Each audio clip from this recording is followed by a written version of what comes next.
तुमचं गृह खातं ज्याचे फडणवीस ते लीड करतात खातं, तुम्ही राज्यमंत्री आहात. एक दिवस फडणवीसांनी गृह खातं तुम्हाला देऊन दिलं आणि फ्री हँड दिला. काय करायचं ते करा.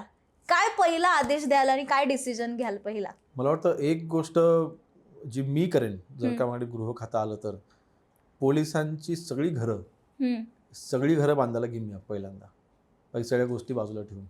कारण ते ज्या परिस्थितीत राहतात, म्हणजे कदाचित ते प्रॅक्टिकल नाही मी जे म्हणतो ते, पण माझी भावना आहे ती, ते केलं पाहिजे.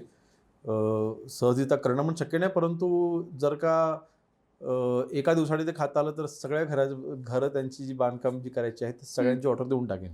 एकाच दिवसात? एकाच दिवसात नायक. सगळ्यांचे घर बांधून टाकू, किंवा त्यांना जे काही घरांसाठी जे आवश्यक आहे, हां. लोन म्हणा किंवा त्याच्यासाठी आपण जे काही स्कीम्स आहेत, योजना आहेत, त्या सगळ्या मंजूर करून टाकणे. फार वाईट अवस्थेत राहतात पोलीस. म्हणजे हे मी फार जवळनं पाहिलं. ह्याचं अजून एक कारण आहे, कारण मी ज्या शाळेमध्ये होतो त्या शाळेमध्ये मी गव्हर्नमेंट स्कूलमध्ये होतो, मी प्रायव्हेट स्कूलमध्ये नव्हतो.